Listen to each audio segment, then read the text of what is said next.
Welcome back to the Courage to Grow with Jeff and Joe show. Man, there's so much rhyming in there. I don't know if we're going to keep that, but whatever. We're going to roll with it today.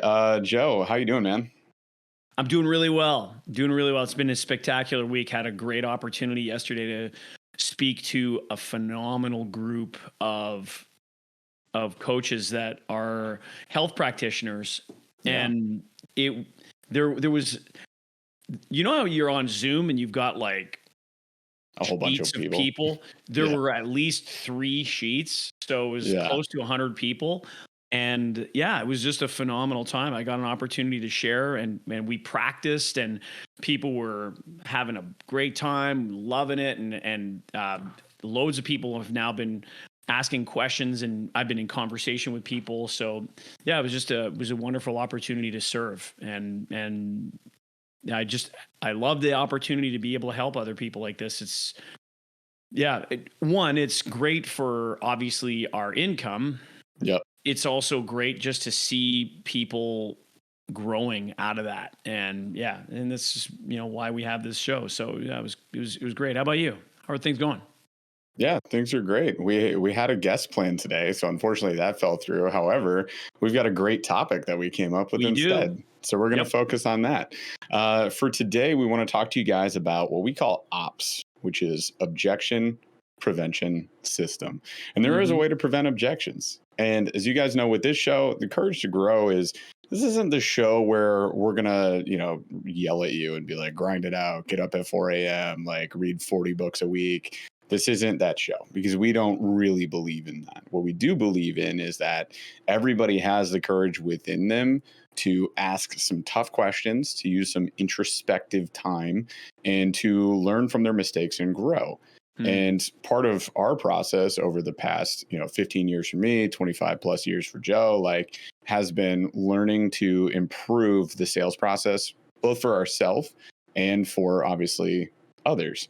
And part of that is we know people encounter objections. We also know that nobody loves hearing objections. You put a Nope. lot of work in developing rapport with a new lead. Before that, you build a funnel, you pay for ads, you invest into lead magnets, you do all this work to get somebody to you. And then when they get to you, they say, I need to talk to my spouse. I need to think about it. I can't afford that. That's too expensive. And it goes on and on. So the question becomes, how do we prevent those objections? And let's just set the stage here. The reality is that you cannot eliminate objections. Never. You cannot get rid of them. They are a natural part of the sales process because humans are complex beings and they're not going to just roll over and swipe a credit card. That's not how it works. So anybody out there who's peddling this nonsense about objection elimination, Get don't that out of believe your them. head. That's not real. That's, and they should know better than to spread lies like that because Yeah. it's not true. So in reality, what we can do is we can prevent objections. You can prevent a lot of them. There's still going to be a few that come up. Most of the time, they're going to become more of like a softball type question. So it's going to be something easy for you to manage to get through that conversation to the purchasing decision for someone. And you're going to get more yeses and nos, which are acceptable, and a lot less maybes if you follow a process like this. So today we want to share with you kind of how we had to learn through this process, through our failures, through our mistakes as we were coming up, growing businesses, and whether we were working for someone or for ourselves.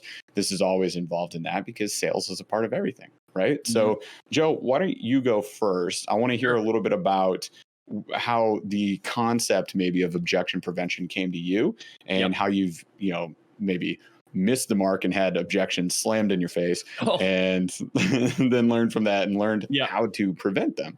So go ahead. Yeah, this would start back when I was in the exercise equipment industry. And I mean, I was a coach at the time as a fitness coach and a fitness trainer before this was even an industry that we know it today. So I was young and I still nonetheless had a significant amount of experience.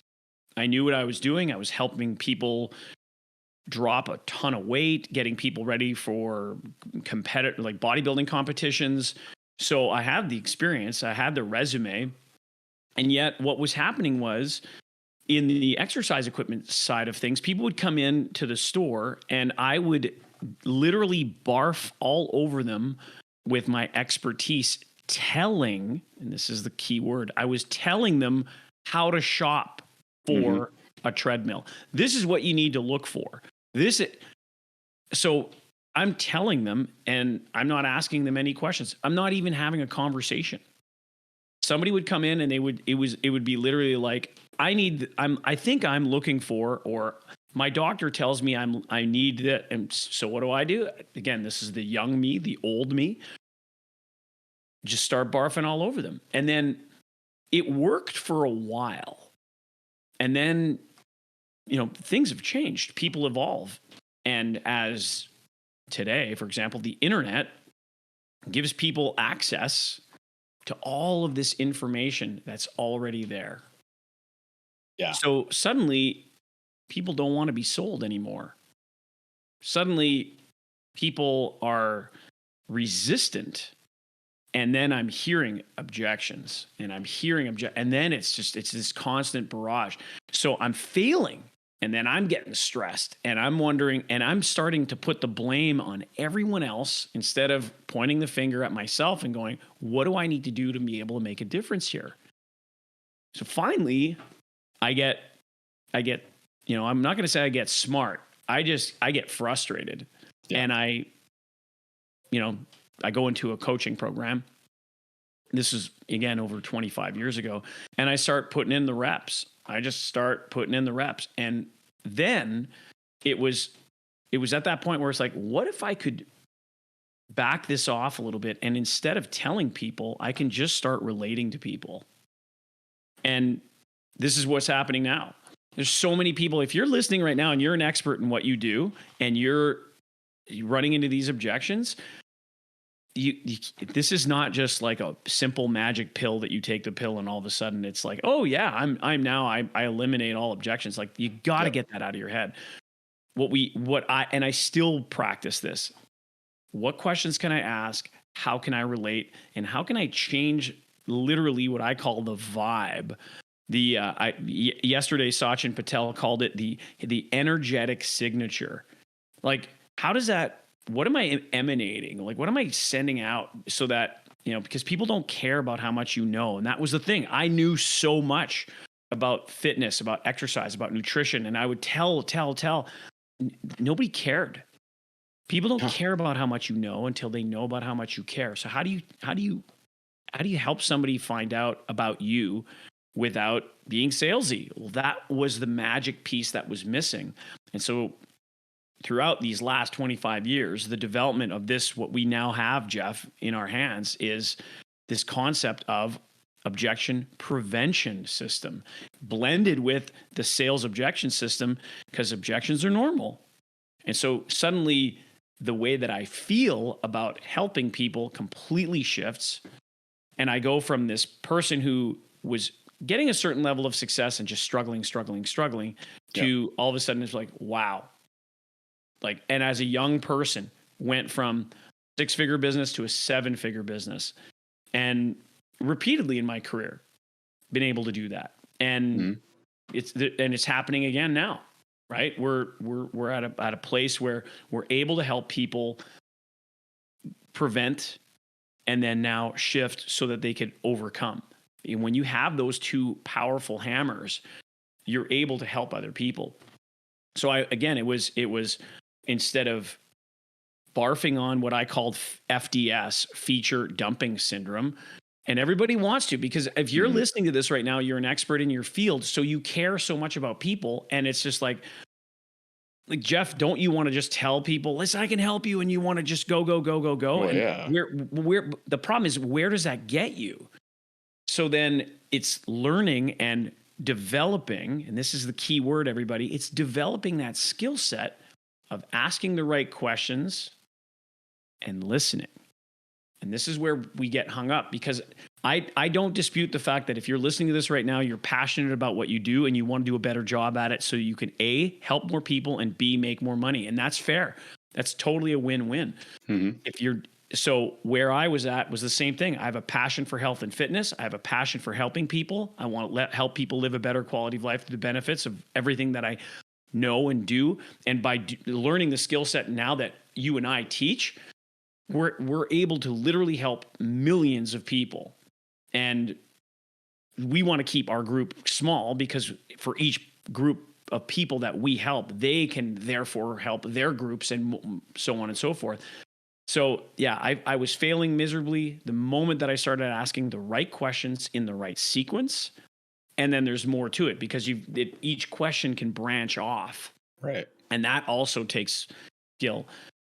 It made a massive difference. And then the final thing I'll say about this is my own vibe.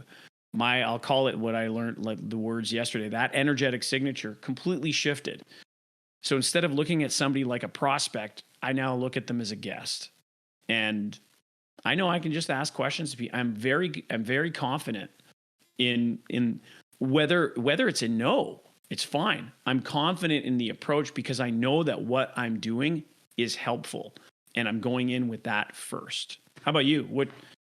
What happened for you in where you went from it's basically the teller to now the quiz master because you got to ask questions. Yeah, I'll give you a different spin on it. How about that? So Sure. You kind of hit the part where what you were doing was working and then it stopped working and then you started asking questions. So it changed the game for you, right?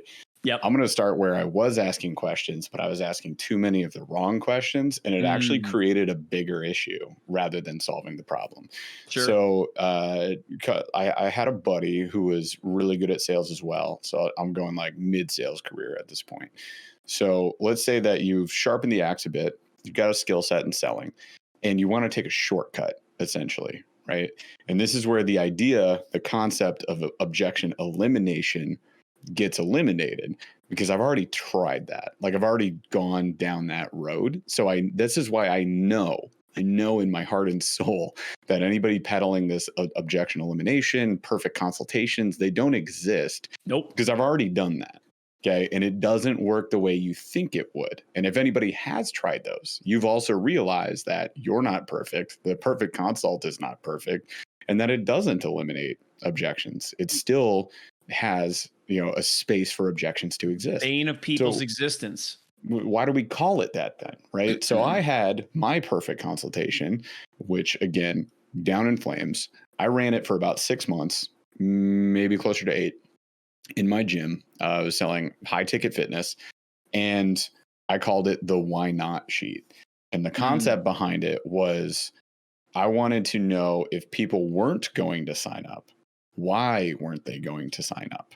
So me and a buddy of mine who's good at sales as well, we put our heads together and we came up with this sheet, the why not sheet. It had 11 questions on it.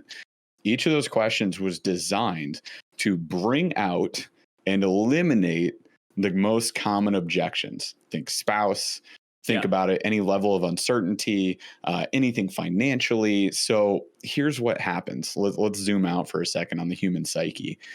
If you, as a human being right now, I want you to think about these questions. If somebody came up to you and they asked you a question, point blank, beginning of a sales appointment, something where you're about to be sold, so you already have your defenses kind of up, and you're kind of ready for this a little bit, because we're talking, this was 2016, right? 2017. This isn't like pre-internet era. This is smart consumers era, right? Right. So put yourself in these shoes. And I know people still ask these questions. Okay. One of the questions is going to be like, hey, if we decide that maybe this is a good fit for you, or are you the one that's going to be making the decision today? Opening it up. You come on in here. Tell me about that's like one of the first two questions. Yep. That's one of the first two questions. Horrible. So you haven't earned the right, what we call ETR, earn the right. You haven't earned the right to ask that question. I don't even know if they're with someone. That's why we phrased it that way. Like, hey, if this seems like a good fit, are you going to be the one making the decision today? Yeah. They're like, what? Right? I would get kind of that look sometimes, but I had enough, we'll call it cockiness to push through it. I could get through that. I had no problem. I'm the type of guy who during a sales call, I could ask someone to call their spouse and we'd settle the spouse objection right there. I'd be like, oh, no problem. Tell you what, I'm going to give you like 2 minutes. If that's good enough, like just grab your phone, call your spouse, and let them know that you're moving forward. Cool. All right. And then I'd step away. Right. And I could pull that off. Most people can't pull that off. Right. And it's something I am vehemently against now. So I do not recommend anybody ever does that. And I've seen coaches peddling that nonsense. Do not do that. That's so much pressure to put on a person, and it's not going to go in your favor. Okay.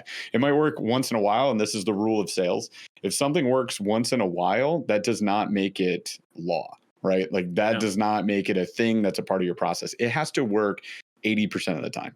If it doesn't work 80% of the time at minimum, it doesn't work, period. That is like my favorite example is the be back bus, right? So if somebody says, oh, I'll be back on Thursday. Oh, let me get back to you on that. That's the be back bus. It's a one-way ticket to not in your wallet, right? They are literally out the door, boarding a bus, goodbye. You're never going to see that person again. And everybody always says, well, sometimes they come back. I'm like, oh, well, that's cool. Sometimes, not all the time. It's not. Are we relying on sometimes now? Is that like an effective metric in business? No, it's not. We don't rely on sometimes. We rely on all the time, at least 80% of the time. Okay. So anyways, back to the why not sheet. So I would take people through this questionnaire, and that's even before I start actually doing like my pitch, any sort of presentation of the value that I'm going to bring to the table. So you hammer somebody with 11 questions that they're smart consumers, obviously oriented to get objections out of the way. Nobody is going into that and be like, what's this guy playing at?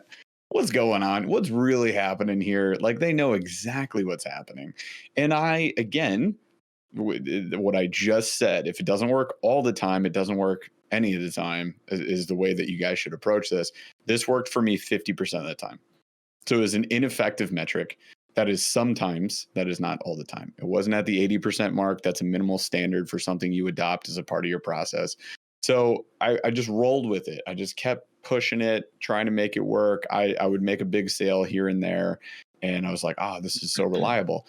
Eventually what I realized, and this is part of being, having the courage to grow, is you have to stop what you're doing, just hit the pause button, and ask yourself some introspective questions, right? So I started asking myself questions about this why not sheet. I was like, okay, is this effective? Is this what I should be doing all the time? Is this working enough of the time that it makes sense to keep doing? And then when it's not working, what's happening? Now, this is a process I call the sales debrief, and it's something that we all should do. And it doesn't just apply to sales. You can do an operations debrief. You can do a staff debrief. Basically, it's just where you take a second, you look at any metrics that you have, any numbers, any results, any key performance indicators, and you sit back and you look at it and you say, okay, is this working? Is it working enough that it's consistent, that I believe it should be a part of my process? And as I looked at that, I realized it worked 50% of the time. And I was like, well, that's not good. And then I was like, okay, why is it not working the other 50% of the time? So I dug into it and I started thinking about these objections. Here's what I realized, you guys. By trying to eliminate those objections, what I actually did was create a seed of doubt. And that seed of doubt began to grow in the person's brain. They doubted me. They doubted what I was doing. They were like, well, if he has to ask these questions, obviously his product's not that great and he has to sell me. It's a hard sale. So it comes off as a hard sell. Not good. Never good for you. And it gave them, because that happened at the beginning, I found out that it gave them enough critical thinking time where they actually weren't paying attention to anything I was doing or saying. And they were just thinking about new objections to come up with. Because objections, if you guys don't realize this, are actually like a comfort food for consumers. That's a great way of putting it. When we object, what we're doing is we're actually maintaining some sort of control of the conversation. If I make an objection, I'm empowered. I feel good. If I do not object, I am in a passive state. I have no power. I am not in control. And who here honestly likes to feel out of control or not in control? Not out of control, but not in control is what I mean. Right. So if you're not in control, you feel weak. You feel inferior. This is not a way human beings are meant to feel. So what I realized was I was trying to take away that power from them. And that caused more problems for me than anything else could have. I should have just go back to the drawing board and start over and like let objections just happen and handle them the normal way. So the why not sheet was deleted. It was taken away. I was like, I'm never using this again. I've learned my lesson. And what I learned from that was through some of those conversations, how I was asking these questions that were better developing relationships. So when we talk about ops, right, the objection prevention system, we're actually talking about really is discovery, is the art of discovery, the art of being able to ask these questions, ask the right follow-up questions to those questions, and essentially go on these little side journeys or adventures with these people who are new to you. I mean, this is a stranger. This is a blind date, and you're asking them to marry you by the end of the date, right? Yeah. That's the way I've always thought about sales. If you have a one-call close, you're getting married on a blind date. That's what it is. So you have to develop trust, and you have to develop it fast. You've got to build a relationship in 30 minutes or less. So and how do you build a relationship, Jeff? I mean, we got to ask questions. We got to let them talk, right? So we have 2 ears, 1 mouth is what Joe always says. So you got to listen twice as much as you're speaking. And you have to ask questions rather than make statements, because telling isn't selling. All these phrases start to fly around, but they all come together in congruency here. And as long as we're asking questions, we're developing trust in them, because again, like Joe said, people don't care how much you know until they know how much you care. And they know that you care when you ask them about them. Yeah. Who is a favorite, like who is their favorite person in the world to talk about? Any human being. Themselves, right? What's the most beautiful word in any language? My name. Yep. So they want to write that autobiography, and you're helping them do that by asking these questions. And you'll find out too, much like in therapy, when you ask those questions, you uncover things that they are not thinking about. Yeah. And that creates a buying conversation. So there's, no magic pill or anything, but this is the magic of this conversation. Well, and you said discovery, and then, with discovery comes rapport. So it's the D and the R, right? You've got the discovery and the rapport. So in that doctor the prescription to this is, and this is the art form that people completely mess up all the time. The art of this, and this is why it needs to be practiced, and it's repetition. The practice of building rapport, and people suck at it. So they think they're building rapport by asking questions, and you had this why not sheet. It's not building rapport at all. Yep. What it does is it builds up defensiveness. And when you go into defensive, you actually come across offensive. So the problem is, and it's the real question is, how do I develop rapport? And I can promise you there are many ways to do it, and it takes practice. And that's all I can say. It just takes practice. And if you don't practice it, well, then you're going to be on the maybe train, and that gets you nowhere. That is not the way to develop your business. It's not the way to develop a sales, or what I like to call a buying conversation skill. People buy off who they know, they like, they trust. People they don't care about how much you know until they know how much you care. And even if they find out that you care about them, they're still, again, go back to the know, like, and trust. Well, what builds that is rapport. So you can have an awesome discovery like you're talking about, Jeff. And we talked about this, earlier this week. And we were both like, it's amazing when we're doing an audit of somebody's sales approach, when we're listening to their conversations and they're not building rapport, or they're ignoring it and they're not aware of it. Like they're completely missing. And they have opportunity. And what happens is they don't prevent the objections because they're missing out on the rapport. And people go, well, how do I build rapport? That's a whole other conversation. Yeah. So, the ops is something that we do within the SOS Dojo. We audit people's sales process, and we have them walk us through their questionnaire. Like, what questions are you asking when you get a new lead? What questions are you asking when they hop on that call with you? What does that look like? And as we go through, they're baffled usually when we're like, that's not a good question. Let's take that out. Let's cut that part of that. Yep. There's so much that I can do on your first 4 questions. I could spend 45 minutes talking to you about your first 4 questions. And we can tell a lot about how your sales are probably going just by looking at your questionnaire. Don't even show me your metrics. I could tell you if it's going good or not just by looking at those questions. That's how important it is. Courage. This week I was talking with one of our members, and I told her, I said, here's what I'm going to ask you to do, because you haven't been doing it. Record your call, and I want you to send me a copy of one of your calls. And, obviously for a fee, I'm doing this. And she was like, it wasn't about the money of the investment to do this. It was, oh my God, I now literally have to put myself out there to be judged. And I'm like, I'm not judging you. I'm here to coach you. And so, it takes courage to be able to do that. Imagine having somebody watch and listen your conversation. It's not the words that you're using, you guys. Come back to this repeatedly. It's your tone and your body language. And then it's the approach. What direction does your conversation go into? And people are completely missing the mark. So they wonder, I thought things were going well. Well, yeah, unfortunately, you weren't paying attention. There were so many cues that you could have gone into to build rapport, and you didn't. You were on a focused point of, I got to do this call in 20 or 30 or 40 minutes. It's like, who cares about the time? Yeah. Like, are you caring enough to build rapport? Are you doing a good discovery? Like, Jeff, you're a master of discovery.